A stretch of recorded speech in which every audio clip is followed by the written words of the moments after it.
Good morning everyone. आज का हमारा टॉपिक है the carbon cycle. Last lecture में हमने बायोजियोकेमिकल साइकिल्स को स्टडी किया था, जिसमें सबसे पहले हमने बात की थी वाटर साइकिल की, हमने बात की नाइट्रोजन साइकिल की। आज हम थर्ड साइकिल पढ़ने जा रहे हैं, दैट इज कार्बन साइकिल। तो कार्बन साइकिल की बात करें तो कार्बन की बात हम सबसे पहले करेंगे। कार्बन जो है वो वेरियस फॉर्म्स में अर्थ पर एग्जिस्ट करता है। कार्बन की हम बात करें तो डिफरेंट फॉर्म्स में अर्थ में प्रेजेंट होता है। अगर हम इसकी एलिमेंटल फॉर्म की बात करें तो इसकी एलिमेंटल फॉर्म्स हैं ग्रेफाइट एंड डायमंड। ग्रेफाइट और डायमंड की फॉर्म में ये एग्जिस्ट करता है एलिमेंटल फॉर्म में। और अगर हम कंबाइंड स्टेट की बात करें, कंबाइंड स्टेट की जब हम बात करते हैं तो कंबाइंड स्टेट में ये कार्बन डाइऑक्साइड की फॉर्म में एग्जिस्ट करता है। एटमॉस्फेयर में कार्बन डाइऑक्साइड की फॉर्म में एटमॉस्फेयर में एग्जिस्ट करता है, ठीक है। कार्बन डाइऑक्साइड की फॉर्म में ये एटमॉस्फेयर में एग्जिस्ट करता है। And carbonates and hydrogen carbonate salts. अगर हम बात करें मिनरल्स के अंदर ये कार्बोनेट्स या हाइड्रोजन कार्बोनेट्स की फॉर्म में एग्जिस्ट करता है। हमने बोला कि कार्बन की डिफरेंट फॉर्म्स प्रेजेंट होती हैं। एलिमेंटल फॉर्म्स में ये ग्रेफाइट एंड डायमंड की फॉर्म में एग्जिस्ट करता है। कंबाइंड स्टेट में ये कार्बन डाइऑक्साइड की फॉर्म में एटमॉस्फेयर में प्रेजेंट होता है। मिनरल्स की बात करें तो मिनरल्स के अंदर ये कार्बोनेट्स या हाइड्रोजन कार्बोनेट सॉल्ट्स की फॉर्म में प्रेजेंट होता है। जितने भी हमारे मॉलिक्यूल्स होते हैं जो किसी भी इंसान की लाइफ फॉर्म्स के लिए ज़रूरी है, लिविंग ऑर्गेनिज्म के सर्वाइवल के लिए ज़रूरी है हम लाइफ फॉर्म, जैसे कि हम बात करें हमारा फूड भी हम जो खाते हैं that is also carbon based. जो हम खाना खाते हैं वो भी कैसा होता है, कार्बन बेस्ड ही होता है। इसके अलावा बायोमॉलिक्यूल्स जैसे कि प्रोटीन्स हो गए, जैसे कि हम बात करें अगर बायोमॉलिक्यूल्स, प्रोटीन्स हो गए, कार्बोहाइड्रेट्स हो गए, हमारे फैट्स हो गए, ये सारे जो हैं न्यूक्लिक एसिड, विटामिन, इन सभी में भी कार्बन जो है प्रेजेंट होता है। इन सभी बायोमॉलिक्यूल्स में भी हमारा क्या प्रेजेंट होता है, कार्बन प्रेजेंट होता है। किसी भी एनिमल की अगर हम बात करें, उनका जो एंडोस्केलेटन या फिर एक्सोस्केलेटन जो होता है, endoskeleton and exoskeleton of various animals is also made up of carbonates.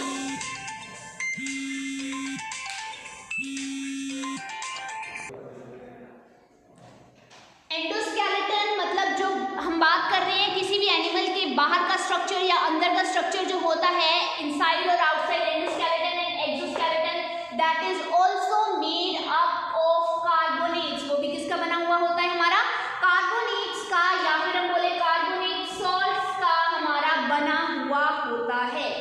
तो किसी भी ऑर्गेनिज्म के लिए कार्बन जो है बहुत ही ज़रूरी है, उनकी लाइफ प्रोसेसेस के लिए कार्बन बहुत ही ज़रूरी है।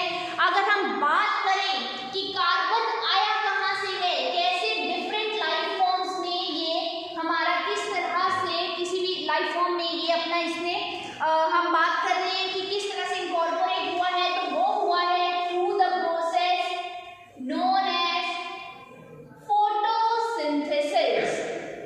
फोटोसिंथेसिस के थ्रू, फोटोसिंथेसिस सभी को पता है, सनलाइट की प्रेजेंस में प्लांट अपना फूड बनाते हैं और वो फूड जो है उसके थ्रू वो कार्बन डाइऑक्साइड की प्रोडक्शन करते हैं और फिर कार्बन डाइऑक्साइड से ग्लूकोज या शुगर जो है वो फॉर्म होती है।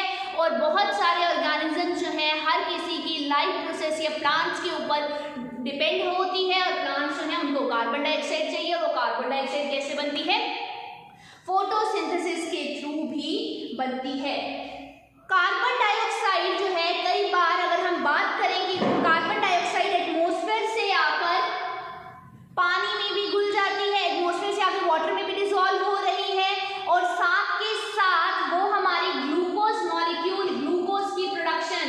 जो हमारी कार्बन डाइऑक्साइड है फोटोसिंथेसिस के थ्रू हम बात करें वो ग्लूकोज की प्रोडक्शन में भी हमारी हेल्प करती है।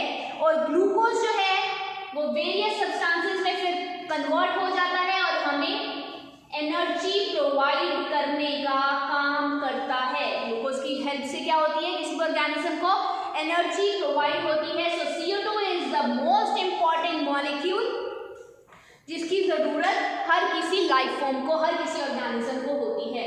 अब इसके साइकिल के ऊपर आते हैं। ये तो हमने इसके फीचर्स पढ़ लिए कि किस तरह से कार्बन डाइऑक्साइड हमें हेल्प कर रही है, डिफरेंट लाइफ फॉर्म में एग्जिस्ट कर रही है किस तरह से। तो कार्बन जो है कहाँ से, एटमॉस्फेयर से आएगी। सबसे पहले एटमॉस्फेयर से कार्बन डाइऑक्साइड आई, किसने उसको, किसके पास गई वो, अगर हम बोले प्लांट्स ने या ऑर्गेनिक कंपाउंड्स ने उसका क्या किया, टेकअप किया। कार्बन डाइऑक्साइड एटमॉस्फेयर से आई, प्लांट्स ने क्या किया, सनलाइट की फॉर्म में या फिर बोले फोटोसिंथेसिस करके कार्बन डाइऑक्साइड की प्रोडक्शन की। उसके अलावा कार्बन डाइऑक्साइड जो है कार्बोनेट्स की फॉर्म में भी आ सकती है। कहाँ पर, पानी के अंदर, इन वाटर।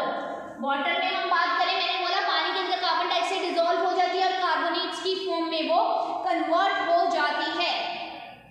और इसके अलावा प्लांट से कार्बन डाइऑक्साइड कहाँ पर जा सकती है, एनिमल्स के पास।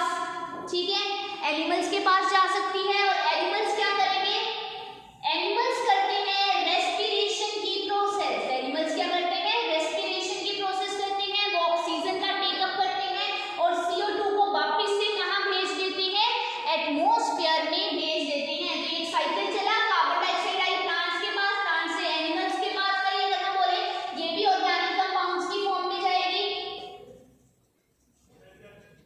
ठीक है, फिर रेस्पिरेशन की प्रोसेस हो रही है, रेस्पिरेशन से carbon dioxide back to the plants. या फिर हम बोले एनिमल्स में अगर वो यूज हो रही है, एनिमल्स में वो इनऑर्गेनिक कंपाउंड्स की फॉर्म में यूज हो रही है। और एनिमल्स की मैंने बोला शेल्स जो होती है, एंडोस्केलेटन के एक्सोस्केलेटन किस चीज का बना हुआ होता है, वो किस चीज का बना होता है, वो भी कार्बन का ही बना हुआ होता है। या फिर यहाँ से पेट्रोलियम की फॉर्म में जा सकती है, कोल में फॉर्म में कन्वर्ट हो सकती है, इस तरह से जा सकती है। इसके अलावा जब हम कोल और पेट्रोलियम जो कि हमारे फॉसिल फ्यूल्स हैं उनको हम बर्न करते हैं, उनको हम जलाते हैं, तो large amount of carbon dioxide जो है प्रोड्यूस होती है। और वो सारी की सारी कार्बन डाइऑक्साइड कहाँ जाती है, एटमॉस्फेयर में जाती है। तो burning of coal and petroleum also produces carbon dioxide which goes back to the atmosphere. वो वापस से कहाँ जाएगी, हमारे एटमॉस्फेयर में जाएगी। जंगलों को काटते हैं, डिफॉरेस्टेशन करते हैं, तो उससे भी बहुत ज़्यादा कार्बन डाइऑक्साइड प्रोड्यूस होती है। और ये कार्बन डाइऑक्साइड कहाँ जाती है, धुआं बनकर किस फॉर्म में, हमारी कार्बन डाइऑक्साइड एटमॉस्फेयर में ही जाती है। तो जब से अगर हम बात करें कि परसेंटेज जो है कार्बन डाइऑक्साइड की एटमॉस्फेयर में ऑलमोस्ट जो है डबल हो चुकी है। डबल होने का कारण क्या है, burning of fossil fuels, deforestation. ठीक है, तो कार्बन भी डिफरेंट फिजिकल या केमिकल फैक्टर्स के थ्रू दोबारा से हमारी कार्बन डाइऑक्साइड में बैक टू द एटमॉस्फेयर जा रही है। तो एक साइकिल चल रहा है, एटमॉस्फेयर से कार्बन डाइऑक्साइड आई और दोबारा से कहाँ चली गई, वो एटमॉस्फेयर में चली गई। जब हम कोल एंड पेट्रोलियम को बर्न करेंगे, धुआं निकलेगा, कार्बन डाइऑक्साइड निकलेगी, वो वापस से कहाँ जाएगी, हमारे एटमॉस्फेयर में चली जाएगी। तो ये एक साइकिल चल रहा है कि एटमॉस्फेयर से आई चीज और वापस कहाँ चली गई, एटमॉस्फेयर में ही चली गई। So this is called the carbon cycle.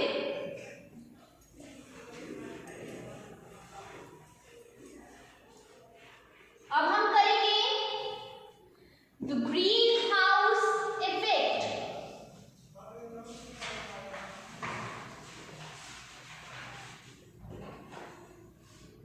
Green house effect की बात करें तो इसमें क्या होता है, हमने सुना होगा या तुमने कई बार सुना होगा अपने आसपास में, हीट को ट्रैप करने के लिए क्या किया जाता है, उसको कांच में अंदर कैप्चर किया जाता है।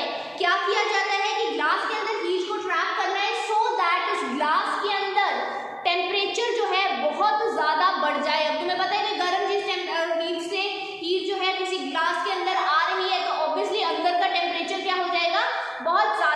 बढ़ जाएगा। तो ये जो फिनोमिनन है ये कहाँ पर यूज किया था? ट्रॉपिकल प्लांट्स के लिए ये फिनोमिनन यूज किया गया इन विंटर्स में, सर्दियों में ट्रॉपिकल प्लांट्स के लिए एक फिनोमिनन यूज किया गया था कि क्या किया कि ट्रॉपिकल प्लांट्स को ऐसा एक इंक्लोजर दिया, इस तरह से विंटर्स के अंदर उनको एक कांच के बने हुए मतलब अगर हम चाहते थे कि ट्रॉपिकल प्लांट्स के तक धूप पहुंचे, हीट पहुंचे, तो हमने क्या किया कि कांच के गिलास का एक घर बनाया और उसके अंदर ट्रॉपिकल प्लांट्स रख दिए और हीट अंदर आई। वो सारी हीट कहाँ पर मिलेगी? उन प्लांट्स को प्रोवाइड होगी, जिससे उस कांच के घर में टेम्परेचर बहुत ज़्यादा बढ़ जाएगा। और ये जो टेम्परेचर बढ़ रहा है, या फिर हम बोले ये जो हम कांच के घर बना रहे हैं, इनको हम क्या बोलते हैं? Green houses. इनको हम क्या बोलते हैं? ग्रीन हाउसेस हम बोलते हैं।